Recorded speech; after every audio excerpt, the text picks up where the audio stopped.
Très calme, très serein. Il est très pacifique. On dirait que de loin, quand on parle de Mohamed Bakar, de grande taille, un colonel, on peut s'imaginer qu'il est toujours là pour la violence. Au contraire, il est plus doux, fort heureusement, que ceux qui sont en turban et qui croient prêcher la religion. Ces jours de Conseil des ministres. Autour de la table, les derniers fidèles du président Bakar. Tous ces dignitaires ont leur tête mise à prix. C'est le ministre de l'Intérieur, surnommé Sarkozy, qui doit exposer le plan de défense de l'île. On est sur le qui-vive. Vous les attendez de pied ferme? Comment ça se passe? De pied ferme. Ouais. Plus déterminé que jamais, quoi. Non, mais on a vu pire dans ce pays, donc on n'est pas du tout effarouché, on n'est pas du tout effrayé. Vous êtes prêts à les accueillir? Ah, bien sûr que oui. Ils ne sont pas trop nombreux par rapport à vous? Même ils sont nombreux. On n'a pas peur de... Les Anjouanais, qu'est-ce qu'ils veulent? Des droits. Ils veulent qu'Anjouan soit une île propre, autonome. Et de toute évidence, c'est cela que nous avons maintenant comme conclusion. C'est que les forces de Mohamed Bakar ne représentent rien, que Mohamed Bakar, au-delà de ce qu'il dit, ne maîtrise pas, ne contrôle pas l'île. Nous pouvons débarquer où nous voulons. Hein. Nous sommes même en train de le suivre dans ses mouvements. Et croyez-moi, si l'objectif était vraiment de le capturer, on n'était pas loin, mais ce n'était pas l'objectif. Nous savons également qu'en termes de réactivité de ces forces-là ne représentent pas grand-chose. Les incursions ont pour but également de saper le moral des troupes rebelles qui ont laissé apparaître leur faiblesse et fragilité. Elles devraient se poursuivre en attendant le débarquement de la force coalisée africaine qui, selon les propos du chef de l'état-major, est imminent. 10 jours ont passé, le jour se lève sur Anjouan. Au loin, premier coup de canon. Cachés par petits groupes, dispersés au point stratégique, les gendarmes sont à leur poste. Le débarquement a commencé.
Qu'est-ce qu'il y a là? Roquette là-bas. Roquette? Oui. Les hommes n'ont pas l'air rassurés. L'offensive a été lancée en 2 endroits. Ils savent qu'ils sont pris en tenaille. L'ordre a été donné de résister. Ils ont débarqué. C'est une bataille entre Comoriens qui s'engagent. Les gendarmes d'Anjouan évitent le contact. Nerveux, ils se replient sur la route de la présidence. Un peu plus bas, barrage improvisé. Seuls quelques pro-Bakar sont venus apporter leur soutien à leurs gendarmes. 2 heures plus tard, sur cette même route de la Corniche, l'assaut est donné par des Tanzaniens progressent, maison par maison.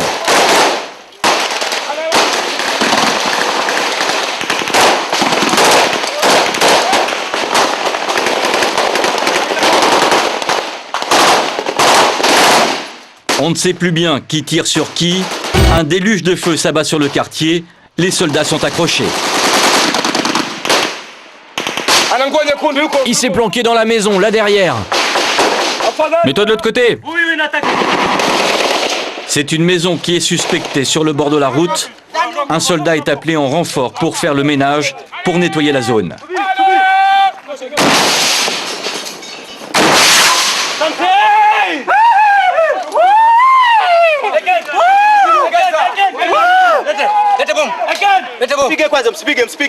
Ne tirez plus, ne tirez plus. Il y a quelqu'un à l'intérieur. Il y a quelqu'un à l'intérieur. Ne tirez plus.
Non. C'est pas possible. Bah, c'est théâtre. Attends, on va le tourner quoi. Un calage chaud ça. Ça va. Allez-y. Marielo mona o en ma AND njarmo. Redazu gotina. En dim di mai kawo ngen sharmam rabum. Mtsomoish.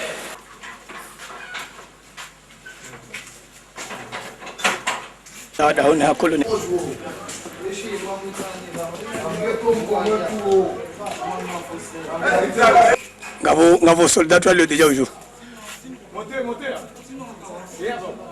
Il faut que ça soit compris.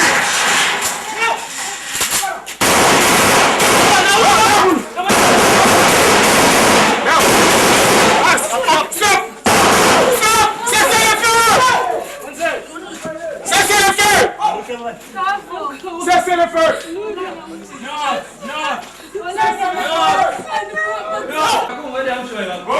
Allez, bon,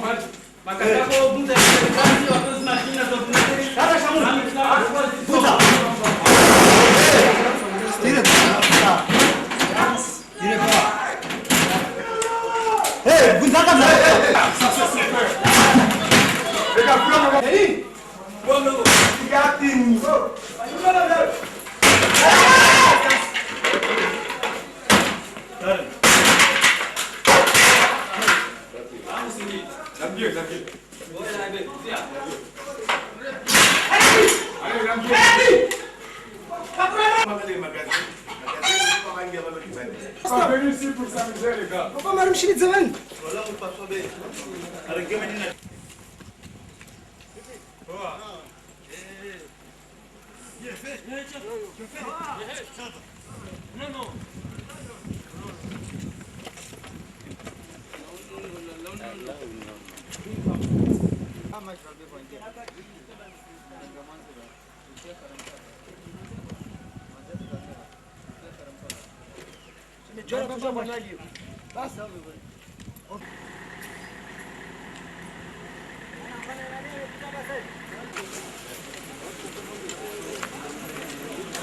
Kao de allo fanyezaz uka kavusi Ne le tuez pas, ne le tuez pas. Les soldats ont débusqué un fidèle de Bakar, Mohamed, que nous avions croisé juste avant. J'ai rien fait, j'ai rien fait. Je sais même pas me servir d'une arme. C'est toi qui nous as tiré dessus. J'y suis pour rien, c'est pas moi. C'est pas moi qui ai ramené cette roquette chez moi.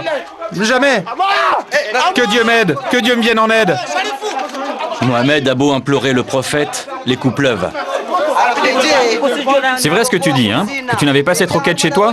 Il n'y avait pas de RPG? C'est ce que tu dis? Je vous jure, c'est pas moi qui l'ai ramené à la maison. Tu mens, je le vois dans tes yeux. C'est toi qui avais cette arme. Conduit à l'hôpital comme prisonnier, Mohamed a perdu un œil dans la bataille. La colonne poursuit sa progression. Au bout de cette rue, un des symboles du régime de Bakar, le quartier général de la gendarmerie. La population a surnommé le bâtiment Pentagone. Pentagone.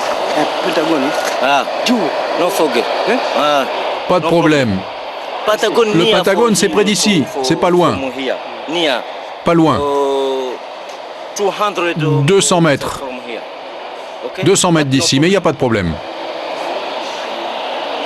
On avance. On n'est pas venu ici pour s'amuser. Ouais, c'est précis. Allez. Très précis. Ouais, on y va. Allez l'ami, on y va. On va le cogner. Allons attraper Bakar avec nos mains. Ils sont là-haut dans la forêt. Vas-y, tire, là.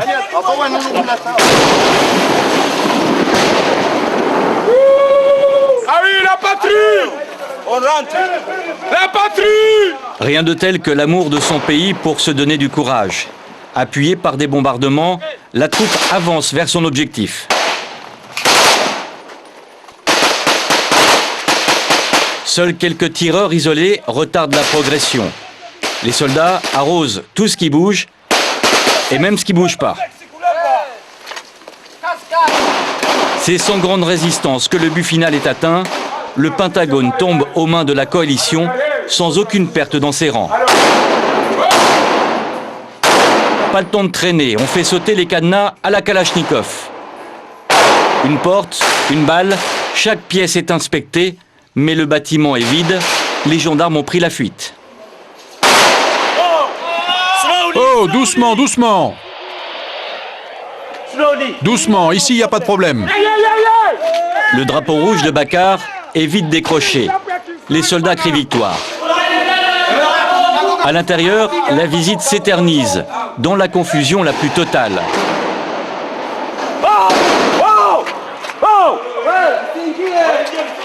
On y va maintenant. Allez, on se bouge. Le lieutenant a bien du mal à se faire obéir. Ses hommes sont grisés par leur prise de guerre. On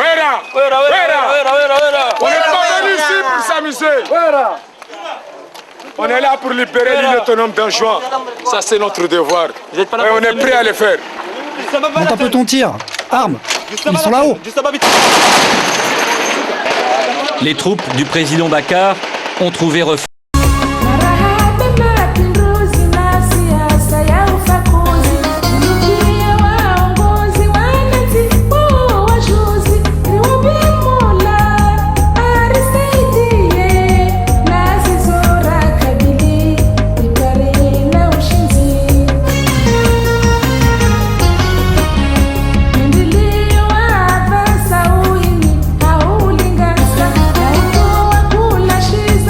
Zika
À l'arrière de la colonne, la population a suivi de près la bataille. Ils crient le nom de leur nouvelle armée, l'AND, l'armée des Comores.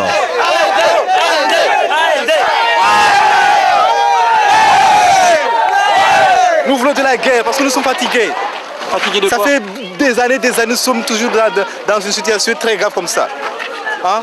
Aujourd'hui, nous sommes très, très fiers. C'est pour cela que nous sommes tous là. Toute l'île n'est pas encore sous contrôle. Direction les hauteurs de l'île alors que la nuit tombe. Au petit matin, le drapeau comorien flotte sur la présidence.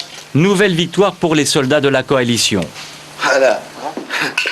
Dans le bureau du président déchu, les soldats paradent, armes à la main. Les Comoriens ont mis 3 heures à prendre le contrôle du palais. Sur place, ils ont raté le président Bakar. Si on trouve Bakar, on lui tranche la tête. On lui coupe la tête. Voilà. Faut l'égorger. Il faut égorger Bakar si vous l'attrapez? Oui. Ouais. Pourquoi? Parce que c'est un criminel. C'est un rebelle. Malgré la soif de revanche des soldats, le président Bakar a trouvé refuge quelques heures plus tard en face, sur l'île française de Mayotte. À Anjouan, après la joie, c'est l'heure de la colère pour les habitants. Je demande au gouvernement français de nous ramener Mohamed Bakar parce qu'il a pris tout le bien du pays. Les femmes de l'île, elles aussi, sont sorties dans la rue pour fêter la chute du président Bakar et pour prier pour des jours meilleurs. Elles sont fières de brandir le portrait de Sambi, le président comorien. Elles sont fières de chanter « Dieu, donne-nous un ayatollah pour président ».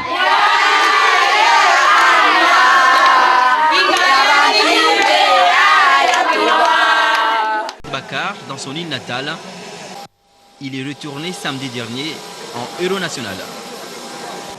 Plusieurs personnalités politiques et militaires ont fait le déplacement pour accueillir le président Sambi.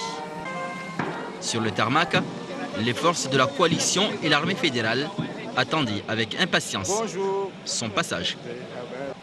Après la revue des troupes, direction Moutsamoudou, la capitale. Tout au long de son passage, la foule hisse le drapeau national, marquant la fin du séparatisme. Le moment tant entendu est enfin arrivé.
L'auteur de ce reportage, Franck Berruyer, bonjour. Bonjour. Alors une question que tout le monde se pose, comment le colonel Mohamed Bakar a-t-il fait pour s'échapper de l'île? Bien, écoutez, c'est tout simple.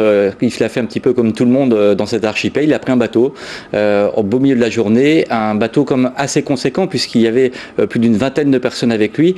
Il s'est échappé au niveau de l'ouest de l'île. Il a pris la direction de Mayotte qui se trouve à 2 heures de mer de l'île d'Anjouan. Ce qui est plutôt remarquable, c'est que c'est une zone qui est très surveillée car il y a beaucoup de clandestins qui passent d'Anjouan jusqu'à l'île française de Mayotte. Il y a des radars qui surveillent cette position. Il y a des bateaux, il y avait même des avions à cette époque. Et le colonel Bakar a pu passer aussi bien au travers des mailles des filets de l'armée comorienne et de la coalition de l'Union africaine qu'au travers des mailles de la police française et de la gendarmerie française qui surveillent les côtes de Mayotte. Il s'est rendu sur ce qu'on appelle la passe sud. Mayotte c'est le plus grand lagon du monde. Il y a des passes dans lesquelles on peut rentrer. Et avec ce bateau, il s'est dirigé près de la maison de son frère, où là, il s'est rendu dans une gendarmerie et il s'est constitué prisonnier. Tout ça, je vous le dis, s'est passé en plein jour, à la faveur donc de cet océan, 2 heures de mer pour se rendre à Mayotte. Et c'était une fuite qui a été quand même très facile. Alors, quel avenir pour Anjouan et qui dirige l'île aujourd'hui ? Alors l'île était autonome avec un statut particulier, avec ce président Bakar, autocrate, désigné un petit peu comme un dictateur. Aujourd'hui donc l'île revient dans le giron de l'Union des Comores et c'est d'ailleurs le vice-président des Comores qui vient d'être nommé à la tête de l'île d'Anjouan. Des élections vont être rapidement organisées pour pouvoir désigner un nouveau gouvernement local, pour que l'île d'Anjouan retrouve son statut dans cette sorte de fédération de l'Union des Comores qui comprend 3 îles. 4 pour les Comoriens, mais donc 3 îles, la Grande Comore, la petite île de Mohéli entre Anjouan et la Grande Comore, et puis donc Anjouan ça fait 3, plus Mayotte qui est considérée par les Comoriens comme une île qui fait partie des Comores et par les Français donc un territoire qui fait partie du territoire français. Alors vu de loin, ce débarquement peut sembler un peu disproportionné, surtout que c'est une île finalement dont on n'entendait pas tellement parler dans les médias. Quels sont les véritables enjeux régionaux pour vous ? Alors, c'est toute l'histoire des Comores qui est en jeu au niveau d'Anjouan, c'est-à-dire que cet archipel a fait partie à un moment de la France. Ensuite, on a demandé à une partie s'il voulait rester français, Mayotte qui est resté français, et l'autre partie est devenue comorienne, a accédé à son autonomie. Alors, il y a un petit peu de pêche, il y a une fleur magique qui s'appelle l'ilang-ilang, il n'y a pas une grande fortune sur cet archipel. Sa seule richesse, on va dire, c'est sa position, c'est-à-dire que cet archipel se trouve dans ce qu'on appelle le canal du Mozambique, et d'un point de vue géostratégique, c'était une zone très importante parce que si par exemple le canal de Suez était fermé pour une raison géopolitique, eh bien ce canal du Mozambique permettrait notamment aux tankers de pouvoir transiter entre le Madagascar et l'Afrique. Donc c'est une place pour la France très importante, notamment au niveau de Mayotte, de conserver cette emprise dans l'océan Indien pour pouvoir contrôler, surveiller ce canal du Mozambique. Franck Berrier, merci beaucoup pour votre analyse. Je rappelle que vous êtes l'auteur de ce reportage exclusif. La demande d'asile n'est pas acceptée. Le tribunal administratif de la Réunion a confirmé hier l'arrêté de reconduite à la frontière ordonné par le préfet la semaine dernière. Lui et 22 de ses proches sont à la Réunion depuis... Totalement incomplet. Et la présidente a argumenté à sa place et a justifié sa demande de reconduite à la frontière. Aujourd'hui, on est très déçus parce qu'en droit, ça ne tient absolument pas, ni en fait d'ailleurs. Mais le président du tribunal a décidé de prendre la place du préfet, on n'y peut rien. On peut penser, implicitement, qu'il s'agit plus d'un camouflet au droit plutôt qu'à l'argumentation présentée par la défense. Aujourd'hui, Mohamed Bakar risque bel et bien une reconduite à la frontière, et ce même vers les Comores, avec lesquelles pourtant aucune convention n'est signée. Maître, est-ce que votre client craint aujourd'hui d'être extradé vers les Comores, et à la limite, est-ce qu'il craint pour sa vie ? Ah ben bien sûr, oui, il y a quand même la charia qui s'applique à l'heure actuelle, donc la peine de mort, et au-delà de la peine de mort, les tortures, etc. Quant à son beau-frère, on n'a même pas pris la peine de le juger, a priori. Il a été arrêté, roué de coups, laissé pour mort. Donc bien évidemment, il y a une crainte qui est évidente. C'est pour mort peut-être parce qu'on n'en sait rien finalement. On ne sait pas s'il est dans le coma ou s'il est mort. Malgré ses récents échecs devant la justice française, l'ex-président d'Anjouan dit hors micro avoir confiance dans la décision de l'OFPRA, l'Office français de protection des réfugiés et apatrides. Est-ce que vous craignez pour votre vie ou d'être extradé vers les Comores ? Elle a répondu à ma place. La décision rendue par la présidente du tribunal administratif est susceptible d'appel. Les textes prévoient qu'il n'est pas suspensif et qu'il doit être formulé avec motivation avant 1 mois devant la cour administrative d'appel de Bordeaux. Pour l'instant, les avocats de la défense Mohamed Bakar demande l'asile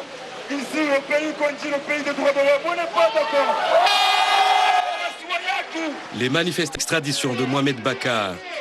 À Marseille, ils étaient 700 derrière leur drapeau, banderoles déployées et poings levés. Sarkozy, rendez-nous Mohamed Bakar. Sarkozy, rendez-nous Mohamed Bakar.